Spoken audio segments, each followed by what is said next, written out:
c'est un roc, c'est un pic, c'est un cap cottige, c'est un cap, c'est une péninsule.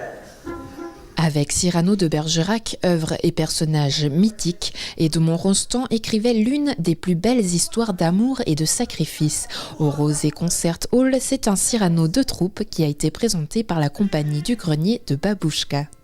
Cette pièce, elle parle quand même à beaucoup de gens, même, sans avoir vécu vraiment. Il y a un côté épique, une dimension épique qui est magistrale, mais je crois que toutes les sensations, les émotions, l'histoire d'amour, les contrariés, je crois que c'est quelque chose qu'on a tous vécu de toute façon. Donc ça nous parle, ça parle au public, mais ça parle aussi au premier intéressé, c'est-à-dire le comédien qui joue le rôle. Moi, c'était un de mes rêves, justement, depuis que j'étais petite fille. Et c'est vrai que c'est une pièce qui est tellement belle. En fait, je vous avouerai que même à la lecture, quand j'apprenais mon texte toute seule, parce que avant de commencer à répéter, il faut qu'on fasse un travail en amont, parce qu'il y a beaucoup de vers à apprendre. Et c'est tellement beau que même en faisant cet apprentissage, juste de la mémoire, je me mettais à pleurer toute seule dans mon lit. Christian, je voudrais vous parler.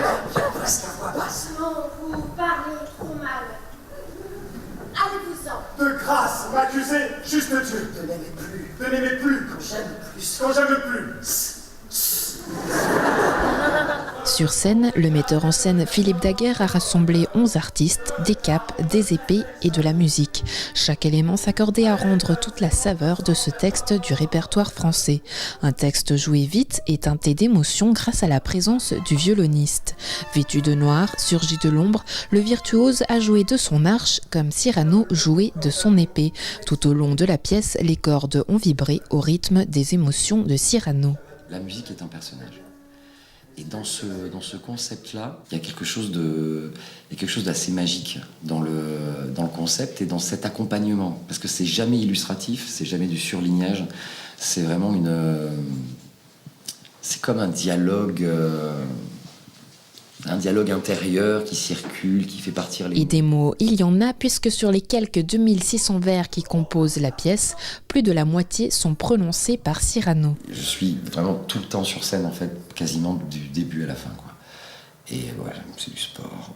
Il faut se préparer physiquement, vraiment très très fort pour un rôle comme ça. Les répliques s'enchaînent globalement très vite. On n'a pas le temps de respirer. Il n'y a pas ce qu'on va dire j'entends ce que tu m'as dit, je réponds.